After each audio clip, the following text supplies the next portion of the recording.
আসসালামু আলাইকুম। ডক্টরস ম্যাট্রিমনিবিডি.কম ও ডক্টর কনসালটেন্সি.কম থেকে আমি আসাদুল্লাহ টিভি.বিডি ইউটিউব চ্যানেল থেকে আসাদুল্লাহ কনসালটেন্ট আছি, এমবিবিএস ফাইনাল ইয়ার স্টুডেন্ট। আজকে আলোচনা করব কি প্রাইভেট মেডিকেল কলেজের ঢাকার টপ সারির মেডিকেল কলেজ ও মিডিয়াম সারির মেডিকেল কলেজ ও অল বাংলাদেশের মেডিকেল কলেজের মানে কিছু বিষয় নিয়ে। সরকারি মেডিকেল কলেজের ভর্তির কার্যক্রম শেষ হওয়ার পরে সার্কুলার প্রকাশ করবে, তারপরে অ্যাপ্লিকেশন। তো এখন 90% স্টুডেন্টদের প্রথম চাহিদা থাকে যে ঢাকাতে ভর্তি হওয়া, মোট কথা ঢাকা শহরের মধ্যে থাকার জন্য। ঢাকার মেডিকেল কলেজ, যে ভাই আমার ঢাকা মেডিকেল কলেজ চাই। এবার পজিশন 5,000 হোক, 6,000 হোক, 8,000 হোক, 10,000 হোক, 50,000 হোক, 60,000 হোক, 80,000 সিরিয়াল হোক, কিন্তু ঢাকা মেডিকেল কলেজ মানে ঢাকা শহরের মধ্যে চাই। কারণ ঢাকা মেডিকেল কলেজগুলির বাস্তবতা আজকে আমি তুলে ধরবো। গত বছরও যা যা তুলে ধরেছি এগুলি বাস্তব ঘটনা ঘটেছে, এমনকি এগুলি সব আমার কাছে প্রমাণও আছে। ভর্তি হওয়ার পরে স্টুডেন্টদের কী অবস্থা বর্তমানে, এটা পরে কন্টেন্টে তুলে ধরবো। দেখেন যে ঢাকা শহরে মোটমাট মেডিকেল কলেজ আছে ঢাকা শহরের মধ্যে প্রায় 20টা মতো। তো এই ঢাকা শহরের মেডিকেল কলেজগুলির উপকারিতা অপকারিতা তুলে ধরবো আজকে আমি। যে আচ্ছা, এটা আমি আছি আমাদের নরসিংদীর নাগরিকান্দি, এটা বিনোদন কেন্দ্র অন্যতম শ্রেষ্ঠ একটা এরিয়া। এটা বাংলাদেশের অন্যতম একটা ভাইরাল স্থান, আপন রিসোর্ট, এমনকি মানে নাগরিকান্দি সানফ্লাওয়ার গার্ডেন। আমি প্রত্যেক বছরে আসি, এমনকি যতবারই নরসিংদীতে আসি বাসে আসি আমি কিন্তু এখানে ঘুরে যাই। আমার জন্য এগুলি ফ্রি সব কিছু। গত 2 বছর যাবতীয় কিন্তু আমার কিন্তু টিকিট লাগে না, আমার জন্য ফ্রি সবসময়। সানফ্লাওয়ার গার্ডেন, আপন রিসোর্ট, স্বপ্নচুয়া গার্ডেন, চেয়ারম্যান গার্ডেন, সব কিছু এমনকি অন্যান্য রিসোর্টগুলি, এগুলি আমি আমার পেজ থেকে, এই আসাদুল্লাহ টিভি.বিডি পেজ থেকে ভাইরাল করেছিলাম 2 বছর আগে। যাও, এখানে শত শত হাজার হাজার পর্যটন দেশ বিদেশ থেকে আসে এই মানুষরা। তো ঢাকা শহরের উপকার কি অপকার কি ঢাকা শহরের মেডিকেল কলেজগুলোর? এক, ঢাকা শহরে যত মেডিকেল কলেজ আছে ভাই, এবার টপ বলেন, মিডিয়াম বলেন অথবা শেষরগুলি বলেন, এগুলি 1 নম্বরে বিজনেস। বুঝতে পারছেন? এখানে প্রচুর টাকা খরচ যাবে, 1। আর 2 হচ্ছে আপনাকে হয়রানি করাবে। মানে স্টুডেন্টদের এমন পরিমাণ চাপ দেয় যেটা আসলে বলার ভাষা নাই। কিসের চাপ দেয়? লেখাপড়ার না ভাই, লেখাপড়ার চাপ দেয় না। এখন হচ্ছে আপনার আজাইরা প্যারা আছে না, কিছু আজাইরা আমার ফালতু কিছু প্যারা আছে না, এগুলি অতিরিক্ত পর্যায়ে দেয়। দেখুন ওনারা কি ঝামেলা হয় ঢাকা শহরে। 1 তো আপনার টাকা বেশি লাগতেছে, 2 আপনার হচ্ছে প্রফে আটকানোর একটা টেন্ডেন্সি থাকে ওদের। প্রফে আটকাইতে পারলে 6 মাস পিছিয়ে যাবে, 6 মাসের বেতন পাবে মেডিকেল কলেজগুলো। 3, প্রফে আটকানোর পরেও ফেল করায়, মানে সাপ্লি দেয়। বুঝতে পারছেন? 4, সব খরচ বেশি, আপনার থাকার খরচ বেশি, খাবার খরচ বেশি, আপনার অন্যান্য যত খরচ আছে সব বেশি। যেমন গত কয়েকদিন আগে আমি ঢাকায় একটা ভালো মেডিকেল কলেজে ছিলাম। লিফটে যখন আমি মানে যাচ্ছিলাম, তো মানে 15-16 তলা থেকে যখন নিচে নামতেছিলাম, তখন লিফটে কয়েকটা ভাই ছিল। তো বলতে কি আপনাকে প্রফ দিচ্ছেন? হ্যাঁ। কোন প্রফ? ফার্স্ট প্রফ দিচ্ছে, মানে আমার অনেক 4 বেস জুনিয়র, 3-4 বেস। তো বললাম যে তোমাদের কয়জন ইলিজিবল করছে? বলছে যে ভাই 100 জন থেকে মাত্র 50 জন ইলিজিবল করছে। বুঝতে পারছি বা ঘটনা? এই 50 জন এবার হিসাব করে দেখো কত কোটি টাকা পাবে। ইলিজিবল করছে মানে ওরা 6 মাস পিছিয়ে পড়বে, 6 মাসের এক্সট্রা বেতন কিন্তু কলেজ নিয়ে নিবে। বুঝতে পারছো? তার মানে এমবিবিএস একাডেমিক 5 বছর জায়গাতে ওর 5.5 বছর লেগে যাবে, 6 মাস এক্সট্রা খরচ হয়ে যাবে। তারপরে আরো কি বিষয় আছে জানো? ওরা তোমার এত পরিমাণ প্যারা দেয়, একদম অবস্থা করুণ বানিয়ে ফেলে। ঢাকা শহরে কোনো সুবিধা নাই, জাস্ট একটা সুবিধা পাবা, সেটা হলো যাতায়াতের সুবিধা পাবা, তাছাড়া আর কোনো সুবিধা পাবা না। আর ঢাকা শহর এমন একটা শহর যেখানে আপনার কি অশ্লীলতা, প্রেমপ্রীতি, হারাম রিলেশন, ফ্রি ম্যাক্সিন, আকাম কুকামের যত মানে কিছু আছে সব কিছু ইজি। মেডিকেল পড়লে আপনার ছেলে সন্তান আপনার কাছ থেকে দূরে থাকবে, আপনি জানতে পারবেন না। বুঝতে পারছেন? এগুলি বাস্তবতা, সব আছে প্রমাণ, সব আমি জানি। দেখুন আমার স্টুডেন্টরা গতবার আমি এই কন্টেন্ট তৈরি করার পরে অনেকেই তো ভর্তি হয়েছে, হওয়ার পরে আমাকেই বলতে বাধ্য হচ্ছে যে ভাই কোন দুনিয়াতে কোন আইনা করে আইসা বন্দি হলাম ভাই, এখানে তো পুরো একদম জীবন শেষ করে দিচ্ছে। অযথা প্যারা দিবে, লেখাপড়া প্যারা না। লেখাপড়া প্যারা তো একটা আসি এমবিবিএস, কিন্তু ফালতু প্যারা। বুঝতে পারছেন? আজেরা প্যারা দিবে।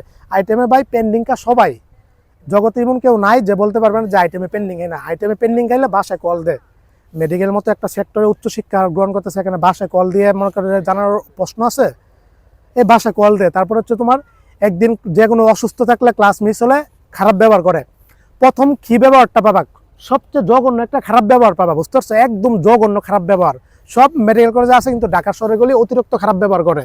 বুঝতে পারছেন? মেয়েরা, আমার এমবিবিএস গ্রুপ আছে ফার্স্ট হোয়াটসঅ্যাপে, এখানে প্রায় 500-র মতো স্টুডেন্ট কিন্তু আমার এই গ্রুপে যুক্ত, যারা গতবার আমার স্টুডেন্ট যারা ভর্তি হয়েছে।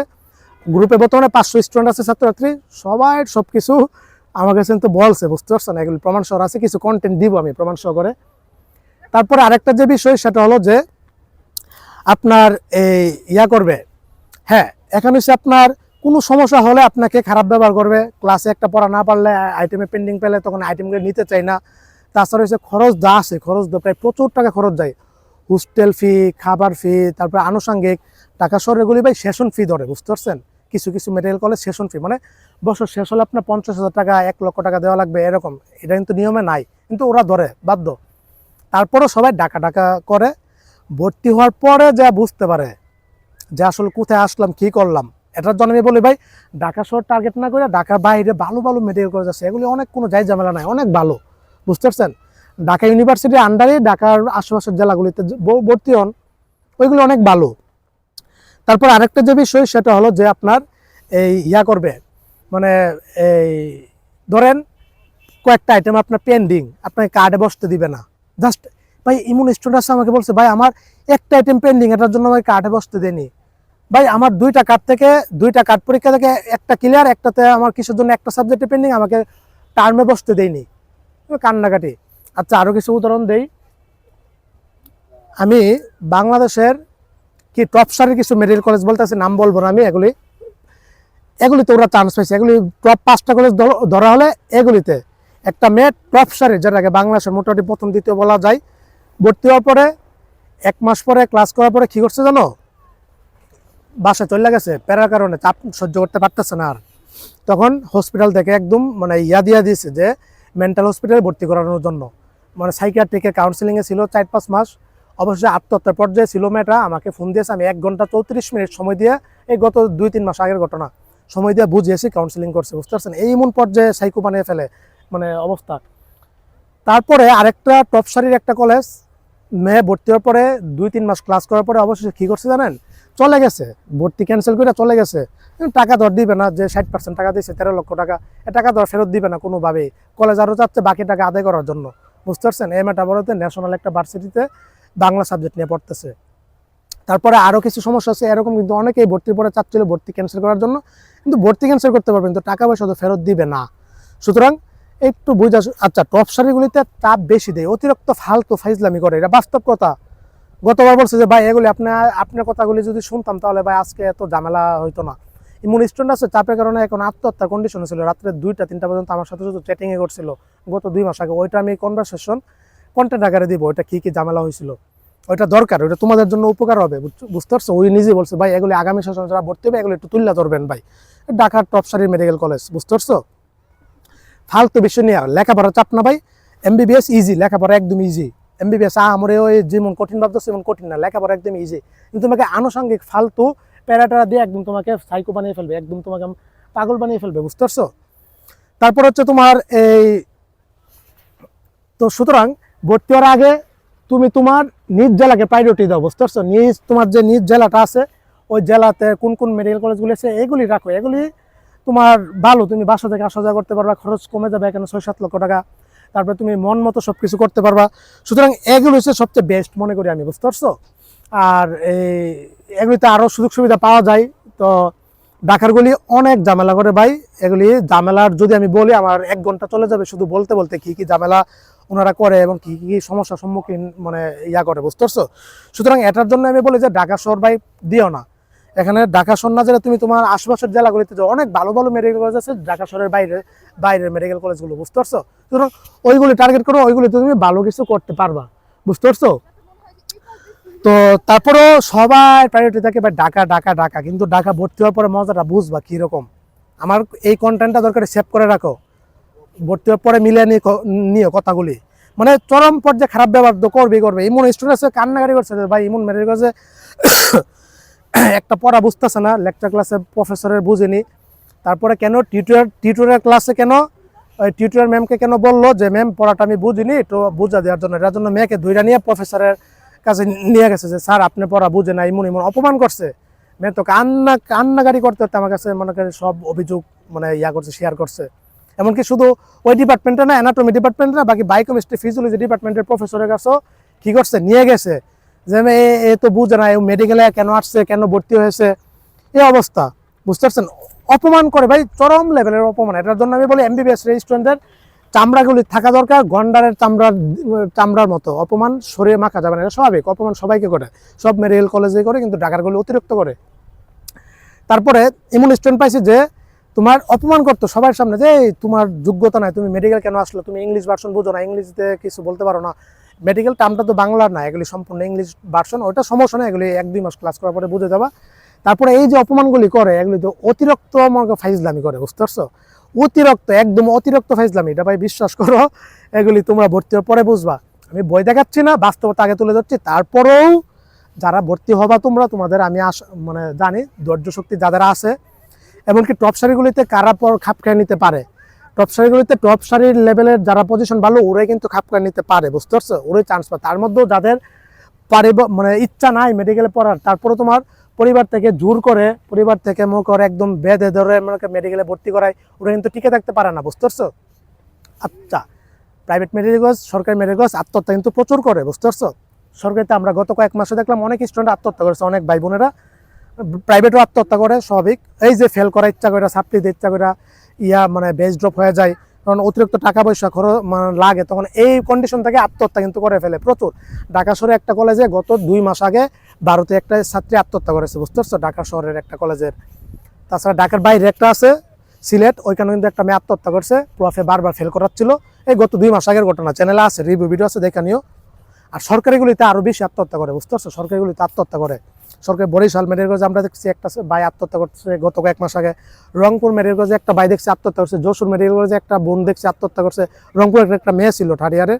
তো এবার কিন্তু আত্মহত্যা করে স্বাভাবিক মেডিকেল কলেজে কারা, যাদের সাথে অতিরিক্ত খারাপ ব্যবহার হয়, সবসময় ফেল করায় ইচ্ছা করে, যাদেরকে হয়রানি করানো হয়, ওরা অবশেষে কিন্তু আত্মহত্যার পথ বেছে নেই, বুঝতে পারছো? সুতরাং মেডিকেলে কারা আসবা, যাদের ধৈর্য শক্তি আছে, সব কষ্ট পরিস্থিতি মানিয়ে নিতে পারবা, সব বিপদ আপদ মোকাবেলা তুমি সামলাইতে পারবা, ওদের জন্য মেডিকেল। কিন্তু এমন যেন না হয় যে তোমার পরিবার তোমাকে, তুমি চাচ্ছ না মেডিকেলে পড়ার জন্য, তোমার পরিবার তোমাকে বেঁধে ধরে পড়াচ্ছে। দেখো ভাই, মেডিকেলে প্যারা আছে, বুঝতে পারছো? প্যারা না নিলে আইসো না, এখানে প্যারা অবশ্যই আছে একদম। তোমার আবার আরেকটা বিষয় যে তোমার বাড়ি গাড়ি অর্থ সম্পত্তি জায়গা জমি বিক্রি করে লোন টোন তুললা যেন মেডিকেলে না ভর্তি করানো হয়, এটা একটা বিষয়। তখন কিন্তু ঝামেলাত পড়বা, বুঝতে পারছো? তো সুতরাং মেডিকেলে আসলে তোমার সব কিছু বিবেচনা করে এখানে ধৈর্য শক্তি থাকতে হবে, অপমান মানে করার থাকতে হবে, মানে অপমান সহ্য করার শক্তিটা থাকতে হবে, সব কিছু থাকতে হবে, মোট কথা, বুঝতে পারছো? আর এমনি ছেলেমেয়েরা কি বাড়ি গাড়ি সাইরা, মা বাবা সাইরা, পরিবার সাইরা মানে মানে অন্যখানে থাকে, মেডিকেল হোস্টেলে থাকে, তো সেখানে ওদের সাথে খারাপ ব্যাপারটা যখন করা হয়, তখন আসলে অতিরিক্ত খারাপ লাগে, বুঝতে পারছো? এটা তখন সহ্য করে নেওয়ার মতো না, বুঝতে পারছো? আর স্যার, টিচার স্যার হচ্ছে সবচেয়ে বেশি ফাইজলামি করে, বুঝতে পারছো? মানে প্যারা দেয় ওনারাই, প্রফেসররা এত বেশি প্যারা দেয় না, টিচার স্যাররাই আইটেম জিনিসটা শেষ, এই তোমার আইটেম জিনিসটা তোমাকে একদম শেষ করে দিবে। তারপরেও ভাই, এমবিবিএস আমি বলে থাকি যে আগামী 5টা বছরের পরিশ্রম, এমবিবিএস তো 6 বছর ইন্টার্নি সহ, 5 বছরের পরিশ্রম, 5 বছরের কষ্ট করো, আগামী 50 বছরের সুখ মিলবে ইনশাল্লাহ। 5টা বছর জীবন থেকে এদিক দিয়ে কষ্ট করলা, সব কিছু বিসর্জন করলা, আগামী 50টা বছর, মানে আগামী তুমি মৃত্যুর আগ পর্যন্ত মোটরে একটু সুন্দরভাবে জিন্দিগি করতে পারবা, একটা টাইটেল লাগাতে পারবা, ডাক্তারের টাইটেল, এমনকি সুন্দর একটা কি মানে দুনিয়াতে জিন্দিগি করতে পারবা। সুতরাং এতটুকু কষ্ট তোমার সহ্য করতে হবে, কিছু একটা পেতে হলে কিছু একটা বিসর্জন দিতে হয়। এই ছিল সকলকে নাগরিকান দিতে ইনভাইট দাওয়াত রইল। আমি আগামীকাল হয়তো ঢাকা চলে যাব, অথবা আগামীকাল নরসিংদী থাকলেও থাকতে পারি। আর দেখেন, আমি একটু ব্যস্ত থাকি ভাই।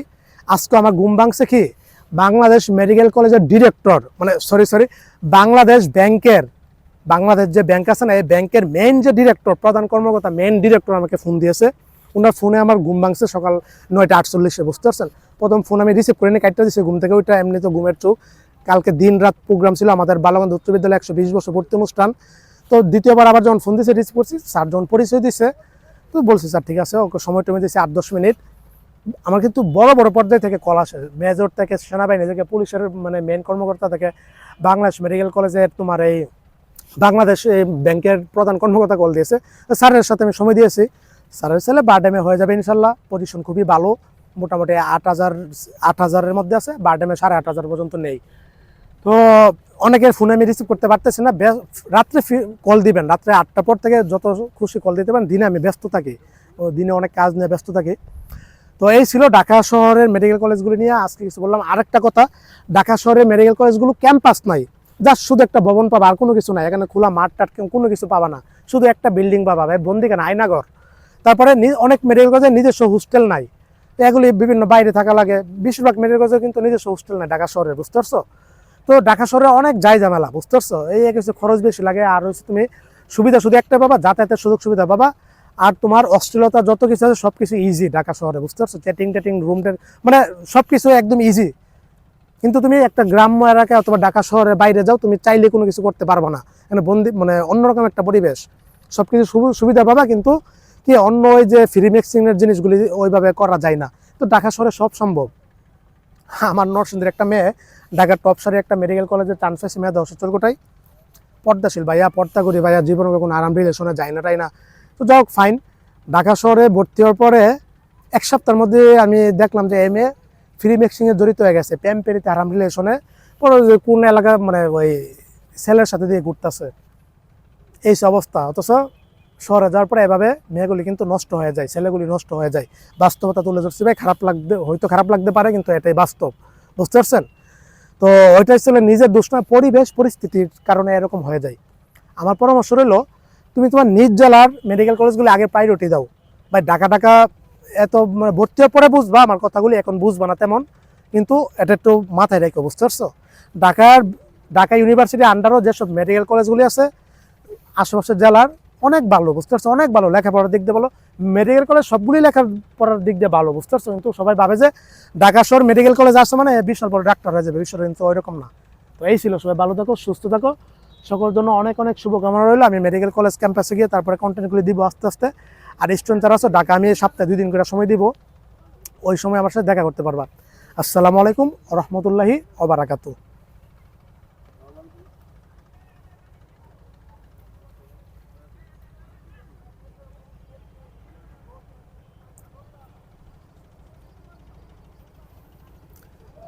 এটা হচ্ছে কসমস বাগান, মানে কসমস ফুল, এটা অসাধারণ সুন্দর, হয়তো ভিডিওতে বোঝা যাচ্ছে না। তো সকলকে দাঁত রইল আমাদের এই নাগরকান্দিতে। ওইটা হচ্ছে আপনার রিসোর্ট, এটা হচ্ছে নাগরকান্দি।